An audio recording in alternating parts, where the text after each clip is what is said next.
Assalamualaikum warahmatullahi wabarakatuh. Alhamdulillahi rabbil alamin, wal aqibatu lil muttaqin, wala udwana illa 'alal zalimin, wala haula wala quwwata illa billahil aliyyil azim. Asyhadu an la ilaha illallah malikul karim, wa asyhadu anna Muhammadan abduhu wa rasulul amin. Allahumma shalli wa sallim ala sayyidina Muhammadin sayyidil anbiya'i wal mursalin wa ala alihi wa ashabihi ajma'in.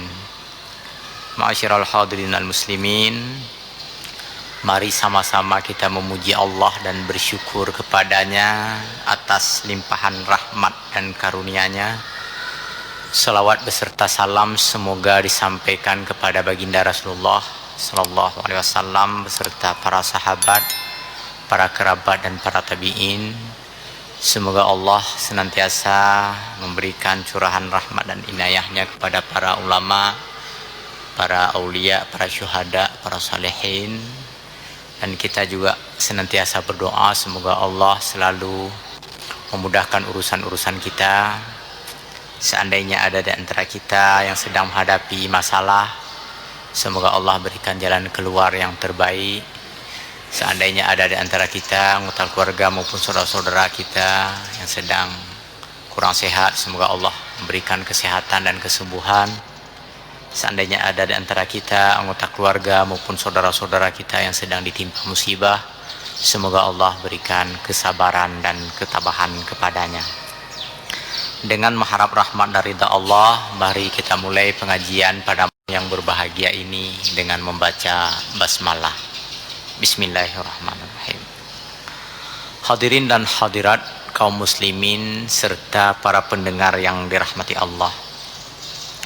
Sebelum kita lanjutkan pengajian ilmu tauhid di mimbar ini, ada dua pertanyaan disampaikan sehubungan dengan penjelasan beberapa kali pertemuan sebelumnya.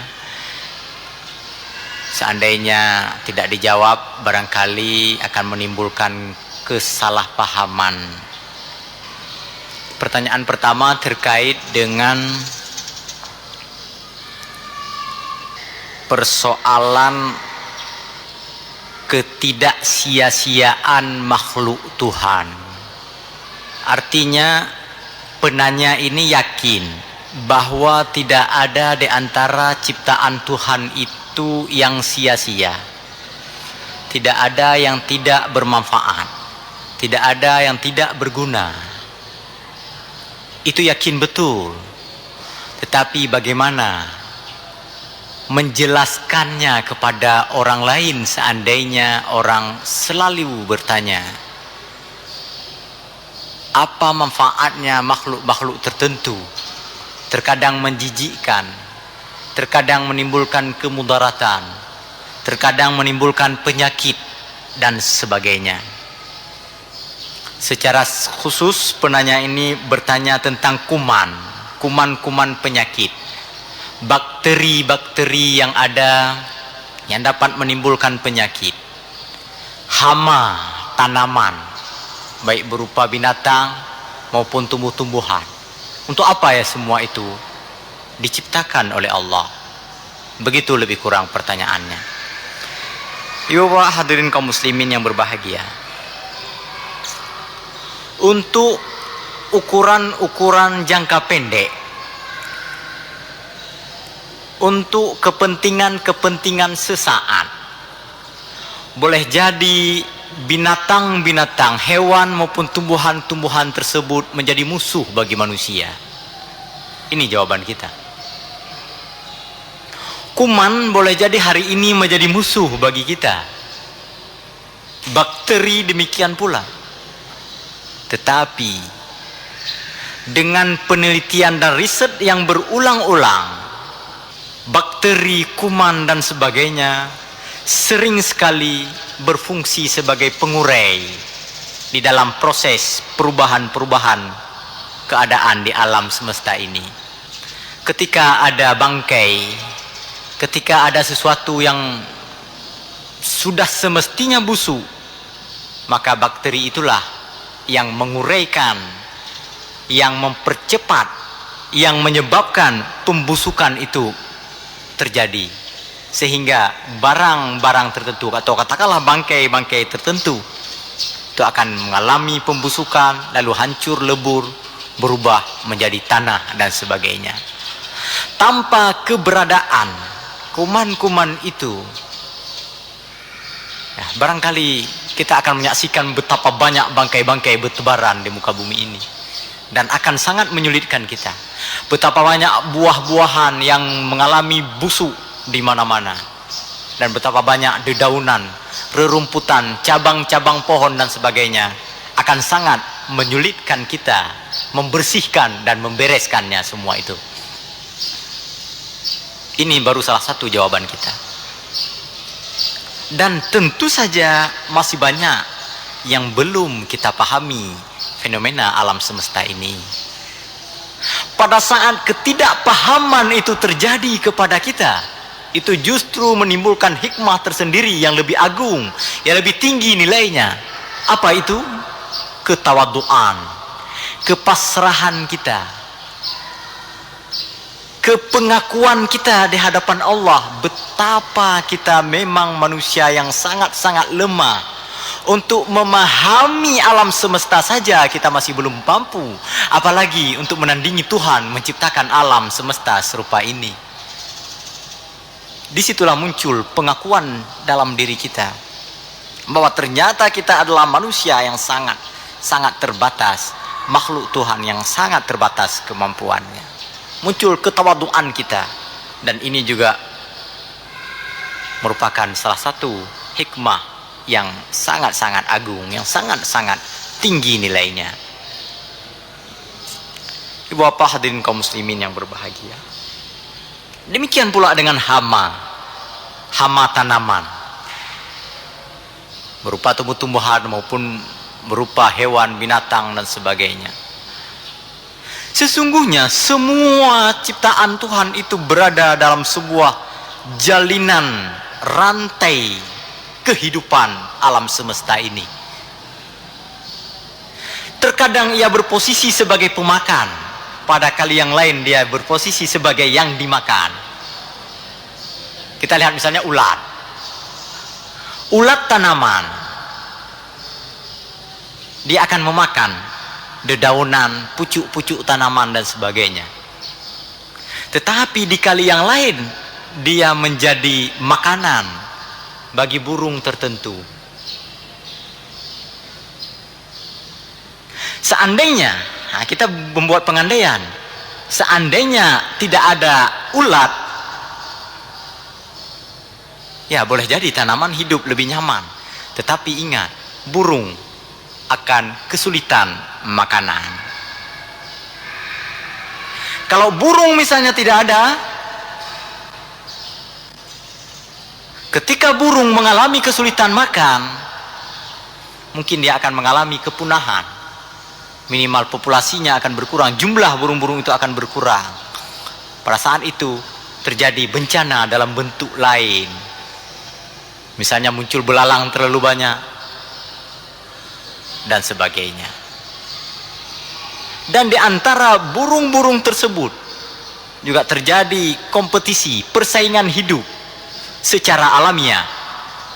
Ada burung memangsa burung lain, ada burung mengejar burung lain, ada burung bermanfaat bagi burung lain dan sebagainya. Dalam kepercayaan, atau bukan kepercayaan tetapi ya petuah orang-orang tua kita, apa katanya, canggu, kan begitu, paken basah dikah kaye hujun rah ilon haipo, paken karah dikah hujun, canggu yu ilon haipo, paken kayu ikan canggu, manok coh ilon haipo, paken kacoh ikan manok, keleng gidu ilon haipo, paken kagidu ikan keleng tiwah tak ilon haipo, dan seterusnya. Artinya terjadi jalinan, rangkaian yang satu sama lain saling mempengaruhi. kodok menyediakan dirinya untuk dipatuk oleh binatang-binatang tertentu, oleh burung-burung tertentu. Pada giliran yang lain, burung-burung itu menjadi santapan burung lain yang lebih besar. Ketika jumlah populasinya agak banyak, maka datang burung lain yang mematikan, seperti tiwah misalnya, menghantam burung elang dan sebagainya. Akhirnya kembali alam ini menjadi seimbang. Hukum alam mengatur alam menjadi seimbang kembali ketika semua binatang-binatang itu berfungsi secara maksimal. Inilah makna sesungguhnya bahwa binatang, tumbuh-tumbuhan semuanya itu memerankan fungsinya masing-masing yang tak tergantikan oleh binatang-binatang yang lain.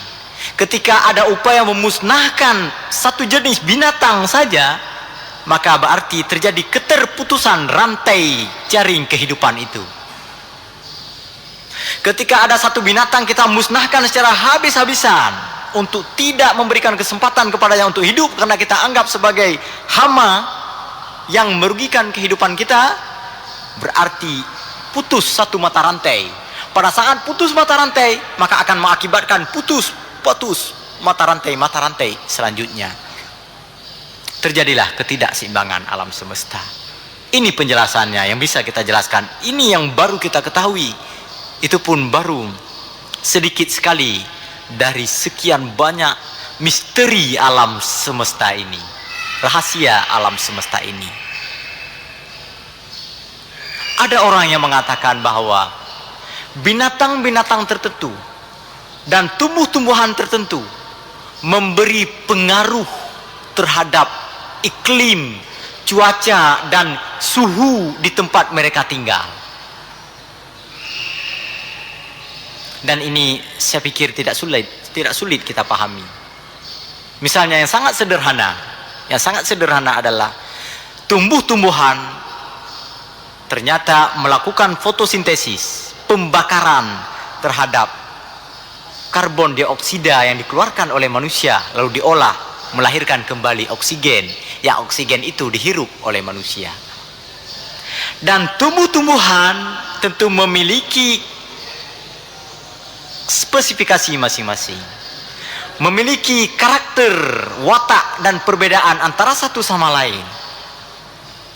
Bagaimana tumbuhan tertentu memiliki kekuatan di dalam menyerap karbon dioksida, dan ada tumbuhan lain memiliki kelemahan dalam bidang itu, tetapi ada kekuatan dalam bidang lain. Terjadilah saling mempengaruhi di alam semesta ini antar tumbuhan yang ada, mempengaruhi perubahan-perubahan cuaca, perubahan iklim, dan perubahan suhu udara yang ada di tengah-tengah bumi ini, atau yang ada di tengah-tengah kehidupan kita. Demikian pula dengan binatang. Memang kita tidak bisa memastikan binatang apa yang dapat menciptakan cuaca lebih dingin, lebih panas. Kita belum tahu tentang itu. Tetapi paling tidak, akibat dari kepakan sayapnya, akibat dari kicauan suaranya, akibat dari macam-macam yang dilakukan oleh binatang-binatang tersebut, memberikan pengaruh-pengaruh tertentu kepada keadaan di alam semesta ini. Ibu bapak hadirin kaum muslimin dan para pendengar yang berbahagia, inilah terjadi semacam sirkulasi yang berulang-ulang. Makanya memberikan kesempatan hidup kepada semua binatang, semua makhluk Tuhan, itu merupakan kewajiban manusia sebagai khalifah Allah. Walaupun pada saat-saat tertentu dibolehkan untuk memutuskan atau mematikan sebahagian dari binatang itu ketika ada keadaan-keadaan, misalnya ada kebutuhan untuk menikmati ataupun untuk menghindari munculnya kemudaratan bagi kehidupan lainnya. Tidak hanya itu sesungguhnya, karena manusia sebagai khalifah di muka bumi ini tidak hanya memberikan kesempatan kepada makhluk itu untuk hidup dengan nyaman, juga punya kewajiban untuk memberdayakan kehidupan mereka seandainya ada penyakit yang diderita oleh binatang, maka manusia sebenarnya punya kewajiban untuk mencari obat-obat tertentu dapat memberikan kesembuhan kepada binatang-binatang tersebut. Walaupun secara alamiah banyak sekali binatang-binatang itu memiliki tingkat survivalitas yang sangat tinggi, tingkat pemeliharaan diri yang sangat tinggi terhadap berbagai penyakit yang ada di luar dirinya. Akan tetapi karena manusia memiliki keahlian dan memiliki kemampuan untuk berpikir, maka manusia tetap punya kewajiban untuk memantau perkembangan binatang. Ketika umpamanya ada binatang-binatang tertentu yang mengalami kesakitan, manusia punya kewajiban untuk memberikan pengobatan-pengobatan yang berarti bagi mereka. Makanya di mana-mana kita lihat dibuka fakultas kedokteran hewan, sekolah kedokteran hewan. Itu tujuannya bukan hanya untuk mengobati ayam, bukan hanya untuk mengobati sapi, lembu, yang binatang yang dipelihara oleh manusia, tetapi juga di dalamnya diajarkan bagaimana cara untuk mengobati babi, mengobati harimau, mengobati buaya dan sebagainya. Untuk apa itu diobati? Ya, agar seandainya binatang-binatang tersebut mengalami sakit atau mewabah penyakit-penyakit tertentu pada komunitas, pada populasi binatang itu, dapat diberikan obat sehingga tidak terjadi kemusnahan binatang-binatang tertentu yang hidup di alam. Sebab kemusnahan akan dapat memunculkan risiko-risiko yang besar tadi, ibarat memutuskan rantai-rantai kehidupan para binatang itu. Bapak hadirin kaum muslimin yang berbahagia, ini juga terjadi pada manusia, bahwa semua manusia memerankan fungsinya masing-masing, di mana fungsi-fungsi tersebut tak tergantikan oleh orang lain pada saat ia memerankannya. Tukang cukur, tukang pangkas itu memiliki keahlian yang tak tergantikan oleh supir. Supir memiliki keahlian yang tak tergantikan oleh polisi misalnya, oleh tentara, oleh bupati, oleh camat, oleh gubernur. Tukang EU yang memanjat kelapa itu juga memerankan fungsinya sendiri yang tak tergantikan oleh orang lain. Banyak orang bisa memanjat, tetapi tak semua orang bisa memanjat kelapa. Banyak orang bisa memegang gunting, tapi tak semua orang bisa memangkas rambut. Disitulah semua orang berfungsi di dalam perannya masing-masing, tak tergantikan oleh orang lain. Oleh karena itu, mengecilkan arti peran dan arti fungsi itu adalah sebuah sikap yang melawan hukum alam. Tidak hanya dia tidak menghormati orang lain, keberadaan harkat dan martabat manusia, tetapi orang seperti ini adalah pantengong karena tidak memahami bagaimana alam semesta ini berjalan. Terjadinya peredaran, terjadinya perubahan, terjadinya dinamisasi kemajuan di alam ini, di tengah-tengah kehidupan manusia ini, karena ada perbedaan fungsi kehidupan manusia. Coba kita membuat pengandaian, seandainya di dalam sebuah kampung, dalam sebuah masyarakat, semua orang menduduki fungsi yang sama, maka kampung itu tidak akan pernah mengalami kemajuan. Sebaliknya, karena di sebuah kampung itu bermacam ragam tingkah pola kehidupan manusia, berbeda-beda keterampilan dan keahlian mereka, maka terjadilah hubungan saling menguntungkan antara satu sama lain. Disitulah muncul kemajuan-kemajuan untuk membuat, menciptakan peradaban-peradaban yang sangat berguna bagi kehidupan manusia. Dan yang menarik di sini adalah begitu maha agung Allah, begitu maha besar Allah. Setelah Allah berikan keahlian-keahlian itu kepada masing-masing manusia, maka mereka para manusia itu yang berbeda-beda fungsi dan perannya itu betul-betul sangat menikmati fungsi yang mereka perankan itu. Ketika ada upaya coba-coba dari orang lain untuk katakanlah mengalihkan peran dan fungsi itu, mereka merasa susah sekali meninggalkan peran yang dahulu.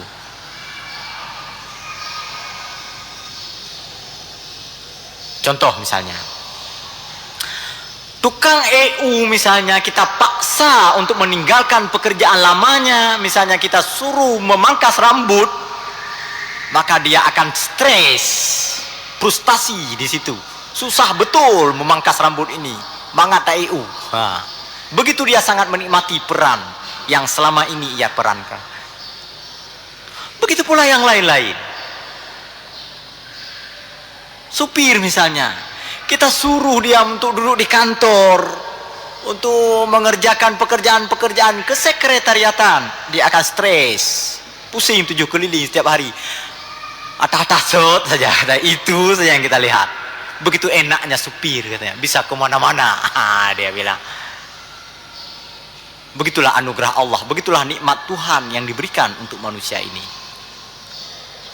Yang tentara juga begitu, begitu nikmatnya menjadi seorang tentara. Yang polisi juga begitu, yang pegawai juga begitu, yang petani, yang pedagang lebih lagi sangat menikmati arti perdagangan yang dia lakukan.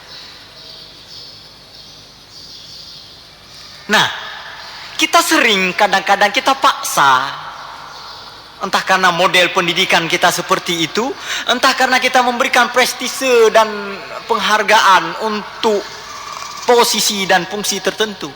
Kita paksa. Ada pedagang, kita paksa mereka untuk menjadi wakil rakyat misalnya. Akhirnya nggak sempat mereka bersidang. Tuh gede tengut saja, tinggal peng saja dalam pikiran. Begitu ada apa namanya, ada sidang-sidang, terus saja dia buat ini berapa pengeluaran, berapa pemasukan, peng saja yang dikira, yang dihitung-hitungnya. Kacau. Makanya ada beberapa itu ya, ada sebagian orang itu karena dipaksa, itu pedagang, kontraktor dipaksa duduk di wakil rakyat, di DPR, DPRD, di BRR dan sebagainya, yang pikir peng saja aja. Dan dalam kalkulasinya hitung-hitung kali-kali terus bagaimana cara memikirkan supaya duit sebanyak-banyaknya. Bukan menjadi pelayan masyarakat lagi. Walaupun sudah diberikan gaji besar, tapi tidak. Dia lupa kepada gaji besar itu. Karena nanti atakan, dia bilang begitu. Gaji kan sudah besar, 40 juta, 20 juta gaji, pulau nubiki. Nanti atakan nyampe dia pikir katanya. Jadi kita pikir-pikir lain. Apa lagi yang harus kita lakukan? Kita pegang proyek ini, proyek itu. Itu akibat dari pemaksaan kita.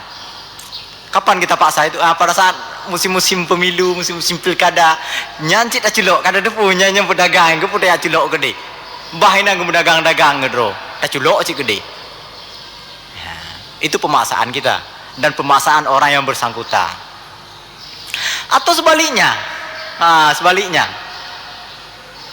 ada pegawai misalnya memaksa diri untuk menjadi pedagang, umpamanya terbengkalai pekerjaan-pekerjaan yang seharusnya ia kerjakan. Sampai pada saat sedang berdagang, dia sibuk memikirkan bagaimana caranya melayani rakyat, akhirnya bangkrut perdagangannya. Sebaliknya, pedagang dipaksa menjadi pegawai, bukan melayani rakyat yang dia lakukan. Tiap hari mencari untung terus, bagaimana caranya ini mencari untung sebanyak-banyaknya. Nyata pegang surat kelakuan baik, yang 20 ribu, surat kesehatan 20 ribu, surat J, surat akte kelahiran, macam-macam, pokoknya benar 10 ribu saja itu. Untuk apa? Untuk mencari keuntungan. Padahal tiap bulan sudah digaji, hanya dipikirli ya takana. Ini juga bukan hanya kufur nikmat, bukan hanya melecehkan arti dari nikmat Allah, anugerah Allah, tetapi juga ini namanya pantengong, karena tidak memahami struktur kehidupan kemanusiaan. Oleh karena itu, pembelajaran yang terpenting bagi kita sekarang adalah dengan mengetahui alam semesta ini, tidak ada yang sia-sia dan tidak ada yang lebih penting dari yang lain, maka kembali semua orang menjalankan fungsinya secara maksimal. Boleh dimanapun kita berada, boleh apapun kita lakukan, tetapi yang terpenting dari situ adalah bagaimana ia berperan maksimal dalam fungsi yang dia perankan itu, agar menjadi benar-benar baik, benar-benar tangguh. Negara-negara maju adalah negara-negara yang telah menjurus kepada spesialisasi pada masing-masing peran dan tugas-tugas tersebut. Negara-negara tidak akan pernah maju ketika mencampur baurkan antara tugas, keahlian dengan suka, hobi dan kegemaran. Kenapa tidak bisa menjadi maju? Karena bercampur baur setiap saat. Dia sudah disekolahkan untuk menjadi sekolah teknologi, perangkat lunak, perangkat keras. Yang dia kerjakan ceramah tentang tafsir misalnya, bercampur baur itu.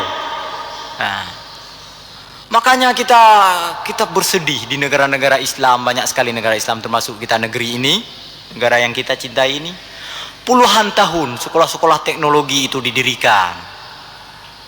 Tapi muncul insinyur-insinyur kita, ya, mengtangin hanya kupegot, ada begah pulain.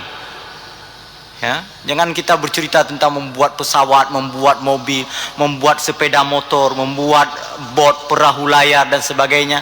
Sepeda saja kita harus impor lagi. Kenapa? Karena tidak menjurus kepada spesialisasi tadi. Dididik untuk menjadi ahli teknologi, sedang masa-masa akhir tugas kuliahnya melompat dia ke politik, melompat dia ke demonstrasi mahasiswa, dia pimpin mahasiswa untuk demonstrasi terus menerus di situ, akhirnya menjadi politik, akhirnya masuk menjadi anggota DPR, anggota wakil rakyat, akhirnya menjadi birokrat, menjadi gubernur, menjadi presiden dan sebagainya. Itu kita tanya apa latar belakang pendidikannya? Ahli teknologi misalnya. Juga pegadangnya hanjut pakon cara untuk politik. Ya. Sedangkan yang kuliah di bagian sosial dan politik, nah, yang benar-benar kuliah di bagian sosiologi, yang ilmu politik, ilmu humaniora dan sebagainya, kahana gitu hotamong linyo hotamong lo datamong gede bak politik sudah ada insinyur, ada dokter, ada ini, ada macam-macam itu. Ya akhirnya masuk ke dunia lain, main film misalnya, main sinetron dan sebagainya. Muncul persoalan-persoalan di sini. Yang menjadi pemain sinetron ya tidak betul-betul ahli. Kenapa? Karena yang menjadi pemeran-pemeran itu bukan yang betul-betul belajar, tapi yang loncat pagar. Jadi penyanyi bukan yang betul-betul belajar tentang menyanyi. Jadi tukang bengkel bukan yang betul-betul belajar tentang bengkel dan sebagainya. Kacau semuanya. Tidak ada yang bermanfaat dari ilmu yang sudah mereka tekuni sangat lama itu di bangku sekolah, di bangku kuliah dan sebagainya. Kenapa? Karena prestise di tengah-tengah masyarakat, penghargaan kita berbeda kepada masing-masing mereka. Kalau sudah menduduki kedudukan-kedudukan tertentu itu seakan-akan sangat mulia, kita hormati, kita bangga-banggakan. Sedangkan menduduki posisi-posisi yang lain seakan-akan kita diskriminatifkan, seakan-akan kita lecehkan. Maka orang-orang yang seharusnya bergelut dengan pekerjaan yang sesuai dengan latar belakang pendidikan dan keilmuannya, mereka tidak mau lagi. Banyak ahli-ahli industri, ahli-ahli teknologi nggak mau dia berkotor-kotor tangan dengan memegang besi, oli dan sebagainya. Akhirnya mereka membersih-bersih tangan untuk duduk di posisi-posisi yang lain. Banyak sarjana-sarjana pertanian tidak lagi turun ke sawah memantau bagaimana dinamika perkembangan tanaman dan tumbuh-tumbuhan di persawahan dan di perkebunan, tetapi mengincar kursi-kursi lain yang ada di DPR misalnya. Bapak hadirin kaum muslimin yang berbahagia, Mudah-mudahan ada manfaatnya. Kita sambung pada pertemuan mendatang. Lebih kurang saya mohon maaf. Wassalamualaikum warahmatullahi wabarakatuh.